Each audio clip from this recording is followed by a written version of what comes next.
புனித Mercy Angela கிபி 1474 இத்தாலியில் பிறந்தார். இவரும் இவர் சகோதரியும் இவரது 15வது வயதில் அனாதைகள் ஆனார்கள். தன் தாய்மாமா வீட்டில் வளர்ந்த இவர்களில் இவர் சகோதரி திடீரென மரித்து போனார். அவருக்கு நோயில் பூசுதல் கூட தரப்படவில்லை. இதனால் ஆஞ்சலா மிகவும் மன உளைச்சலுக்கு ஆளானாள். அப்போதும் இயேசுவின் மீது மிகுந்த அன்பு கொண்டு ஜெபித்து வந்தார். திவ்யநற்கருணை மீது மிகுந்த பக்தி கொண்டு வாழ்ந்து வந்தார். அநேக நாட்களில் திவ்யநன்மையே இவருக்கு உயிராக இருந்தது. பாவிகள் மனம் திரும்பும்படி கடும் தவ முயற்சிகளை செய்து வந்தார். இதற்கு சன்மானமாக வானதூதர்களையும் புனிதர்களையும் கண்டு பேசும் பேறு இவருக்கு கிடைத்தது. தன் சகோதரி விண்ணகம் சென்றாளா இல்லையா என்று எப்போதும் மனதில் இயேசுவிடம் கேட்டுக்கொண்டே இருந்தார். ஒரு நாள் இயேசு இவளுக்கு காட்சி கொடுத்து, ஆஞ்சலா, விண்ணகத்தில் உன்னுடைய சகோதரி இறைவனின் திருமுன் எப்போதும் மகிழ்ந்திருக்கிறாள். நீ அவளை குறித்து கவலைப்படாதே என்று சொல்லிவிட்டு மறைந்தார்.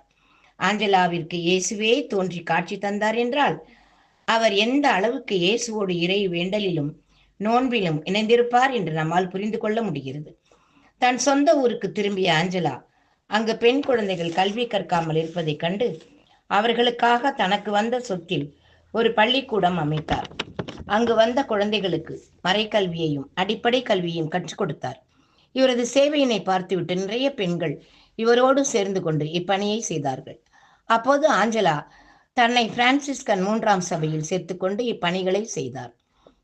இவள் தாழ்ச்சி நிறைந்தவளானதால் புனித ஊர்சுலாமாவின் பெயரில் ஊர்சுலியன்ஸ் என்ற சபையை தொடங்கி ஏழை குழந்தைகளுக்கு சமய மற்றும் அடிப்படை கல்வி புகட்டினார். நோயாளிகளை கவனித்துக் கொள்கிற பணியையும் மிக சிறப்பாக செய்து வந்தார். வாலிப பெண்களுக்கு கிறிஸ்தவ கல்வி அளிக்கப்படுவது இல்லை, நல்ல தாய்மாரை இல்லங்கள் தயாரிப்பதில்லை, இதனாலேயே சமூகத்தில் ஏராளமான சீர்கேடுகள் ஏற்படுகின்றது என்று கூறிய ஆஞ்சலா பெண் குழந்தைகளுக்கு மறை கல்வியுடன் கல்வி சேவையும் புரிந்தார்.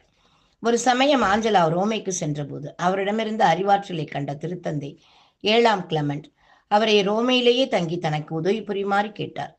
ஆனால் ஆஞ்சலாவோ ஏழை குழந்தைகளுக்கு, அதுவும் பெண்களுக்கு கல்வி புகட்டுவதும் நோயாளிகளை கவனிப்பதும் தான் என் பிரதான பணி என்று சொல்லிவிட்டு அங்கிருந்து தன் சொந்த ஊருக்கு புறப்பட்டு சென்றார்.